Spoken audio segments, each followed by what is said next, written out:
नमस्कार साथियों, स्वागत है आपका अपनी ही यूट्यूब चैनल बीरू एकेडमी पर। सभी को गुड मॉर्निंग, वंदे मातरम, जय हिंद। उम्मीद करता हूं कि आप लोग एकदम स्वस्थ, मस्त और व्यस्त होंगे। डियर, बात करेंगे बीएड पात्रता विवाद को लेकर के। एक बड़ी खबर आई है। आखिर सुप्रीम कोर्ट के फैसले के बाद बीएड का भविष्य क्या होगा? क्या अगर सुप्रीम कोर्ट से बीएड प्राथमिक से हारता भी है तो फिर भी वो कैसे जीत सकता है प्राथमिक शिक्षक भर्ती के लिए? इस पर भी बात करेंगे जो शिक्षा मंत्रालय को नियमों में संशोधन का अधिकार है, क्या वो लीगल है या अनलीगल, पूरी तरीके से बात करेंगे। और बात करेंगे जो मध्य प्रदेश में डीएलएड की वर्ग 3 को लेकर के बीएड के अगेंस्ट एक सुनवाई आज हुई थी, उस पर माननीय सुप्रीम कोर्ट का क्या टर्निंग पॉइंट रहा। पूरे वीडियो को आप जब देखेंगे तो एक एक पॉइंट इसमें एनालिसिस किया गया है। हर एक वीडियो का जो भी गलतियां पिछली कई वीडियो में रही होंगी मेरी तरफ से, वो सभी गलतियां इस वीडियो में सुधार की गई हैं। ये मास्टर वीडियो है, आपके सारे डाउटों को क्लियर कर देगा, चाहे आप बीएड के साथी हों या बीएसटीसी के साथी हों। हर एक पक्ष की पूरी तरीके से बात की जाएगी और अंततः आप ये साबित कर ले पाएंगे कि कौन सा पक्ष किस हिसाब से जरूर जीतेगा और वो प्राथमिक शिक्षक भर्ती में जरूर काबिज रहेगा। वीडियो पर अंत तक बने रहिएगा, फिर कमेंट कीजिएगा। आइए आपको पूरा मैटर समझाते हैं। सबसे पहले आज की सुनवाई की बात करते हैं, जो कि डीएलएड और वर्सेस बीएड का मामला था। माननीय मध्य प्रदेश की जबलपुर हाई कोर्ट के द्वारा इस पर सुनवाई चल रही थी। मामला पूरी तरीके से आप कह सकते हैं उसी आधार पर है। जो भी फैसला आएगा माननीय सुप्रीम कोर्ट का, वही उस भर्ती प्रक्रिया में भी अंतिम रूप से वही निर्णायक होगी जो सुप्रीम कोर्ट का आर्डर आएगा। ये कुल मिलाकर एक पॉइंट में मध्य प्रदेश का मैटर हुआ। अब बात कर लेते हैं सबसे बड़े विवाद की, बीएड वर्सेस बीएसटीसी विवाद की, जिसका आर्डर माननीय सुप्रीम कोर्ट में रिजर्व हो चुका है। उस पर बात करते हैं। आपको पता है ये मैटर राजस्थान से उठा था। रिट लेवल 1 के एग्जाम में बीएड के अभ्यर्थियों को कहीं ना कहीं बाहर का रास्ता दिखाया था जोधपुर की हाई कोर्ट ने। वहीं से ये मामला उठा एलिजिबिलिटी क्राइटेरिया को लेकर के, जो एनसीटी ने नियम बनाया था संशोधन करके आर्टिकल्स में 28 जून 2018 को। उसने बीएड को अनलीगल नहीं किया, उसने केवल उस नियम को जो गजट बनाया गया था उसको रद्द किया है माननीय जोधपुर की हाई कोर्ट ने। उसके बाद ये मामला धीरे धीरे सबसे बड़ी अदालत सर्वोच्च अदालत सुप्रीम कोर्ट में पहुंचा। कई बार इसकी सुनवाइयां हुई, लेकिन आखिरकार जनवरी माह जो है इस कह सकते हैं इस मुद्दे के लिए सर्वाधिक सफल माह घोषित हुआ और 10 और 11 और 12 तीन दिन जनवरी में इसकी सुनवाई निरंतर चली और फिर इसका आर्डर रिजर्व हो गया। पहली बात कर लेते हैं बीएड की तरफ से। पीएस पटवालिया जी ने अपना पक्ष रखा था, जो कि बीएड की तरफ से काफी बड़े एडवोकेट किए गए थे। दूसरी बात, बीएड की तरफ से एनसीटी सबसे बड़ी रेगुलेटरी बॉडी बीएड के साथ खड़ी है। तीसरी बात, शिक्षा मंत्रालय जो कि केंद्रीय शिक्षा मंत्रालय है बीएड के साथ खड़ा है। कुछ ऐसे भी राज्य सरकारें हैं जो पूरी तरीके से बीएड साथियों के साथ कंधा से कंधा खड़ी मिलाती नजर आई हैं इस सुप्रीम कोर्ट के मैटर पर। और सुप्रीम कोर्ट में किस प्रकार से बीएड के पक्ष को जिताने की जो मुहिम की गई है उस पर भी हम आपको एक एक पॉइंट रूबरू करवाते हैं।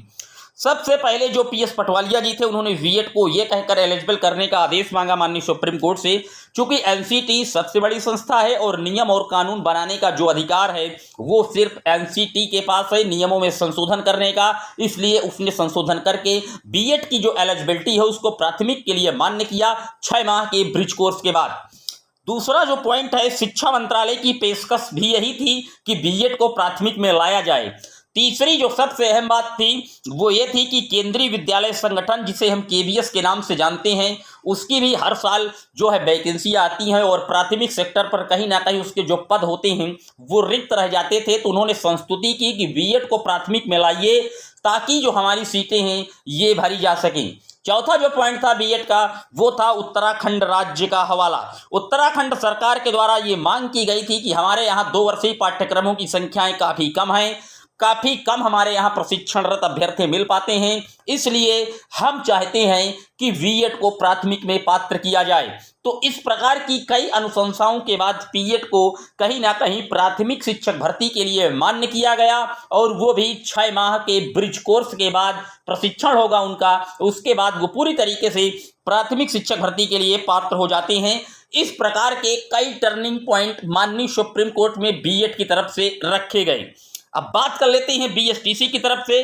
बीएसटीसी की तरफ से माननीय कपिल सिब्बल जी ने एक दिन पैरवी की थी, उसके बाद कहीं ना कहीं मीनाक्षी अरोड़ा जी ने इसकी पैरवी अगले दिन की थी।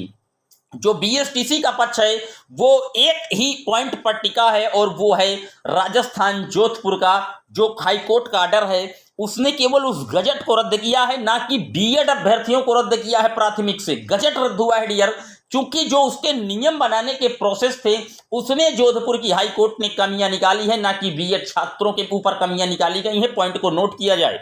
उसके बाद जो कपिल सिब्बल जी हैं उन्होंने बताया कि केवीएस की संस्तुति थी, चलिए मानते हैं। दूसरा, उत्तराखंड राज्य की राज्य सरकार ने कहा था कि हमारे यहाँ प्रशिक्षु कम हैं। जी हाँ, उस समय प्रशिक्षु कम थे महोदय, लेकिन आज की डेट में प्रशिक्षुओं की काफ़ी संख्या हमारे प्रदेश में आ चुकी है, अन्य प्रदेश में आ चुकी है। तो जब हमारे पास ऑलरेडी प्रशिक्षणरत अभ्यर्थी हैं तो फिर हम 6 माह का ब्रिज कोर्स करवाकर बीएड को प्राथमिक में एलिजिबल क्यों करें, इस तरीके की मांग की गई। कई और जो बातें हैं उन्होंने साफ साफ इस पर मेंशंस की और इस तरीके से दोनों पक्षों की निरंतर जो है कहीं ना कहीं बहस होती चली गई। एनसीटी के ऊपर भी कई प्रकार के सवाल उठाए गए बीएसटीसी की तरफ से कि जो आरटीई एक्ट में उन्होंने संशोधन किया 2009 में, जो 1 अप्रैल 2010 से पूरे देश में लागू हुआ था। जब वो बना था तो उसको संसद से अधिनियमित किया गया था, लेकिन उसकी धाराओं में परिवर्तन डायरेक्ट सरकार के दिशा निर्देश के आधार पर एनसीटी ने कर दिया।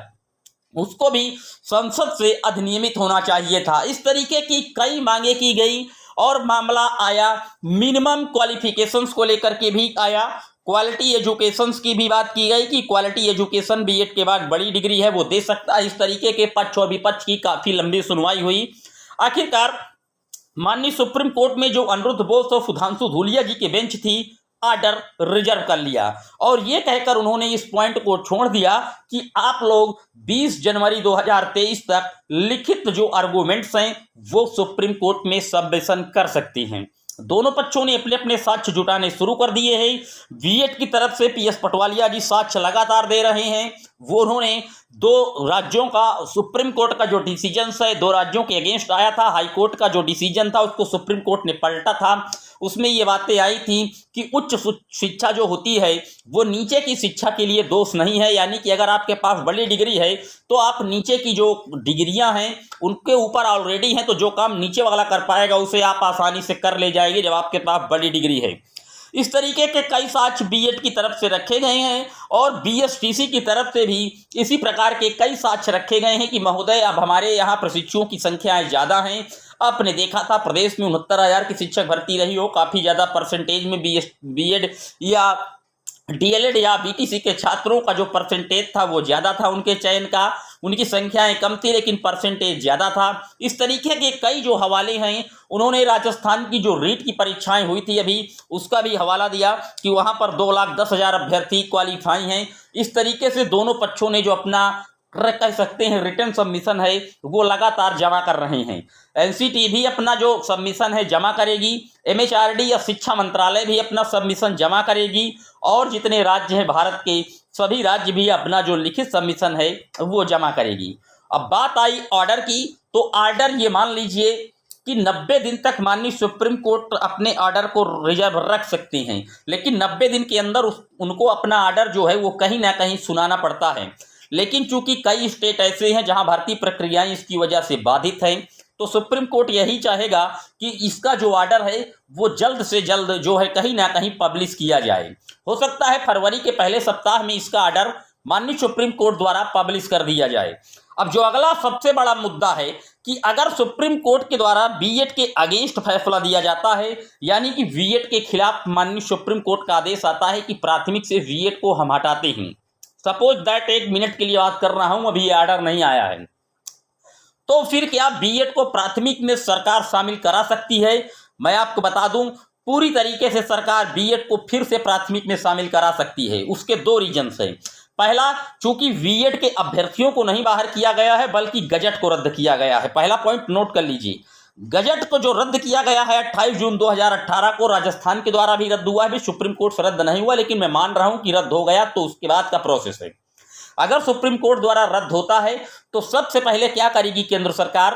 वो सबसे पहले जो गजट में खामियां थी जिसको बनाने में जो नियम का प्रयोग नहीं किया गया था उस नियम के आधार पर वो नए गजट को फिर से जारी करवाएगी, ये मान लीजिए।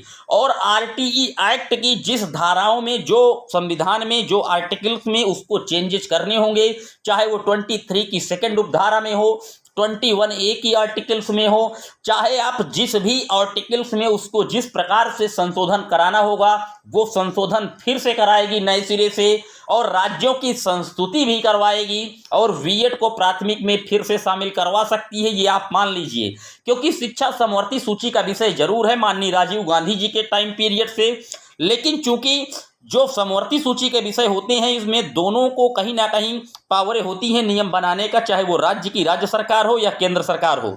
लेकिन जब टकराव या मतभेद की स्थिति आती है तो केंद्र सरकार का जो नियम होता है वही प्रभावी हो जाता है।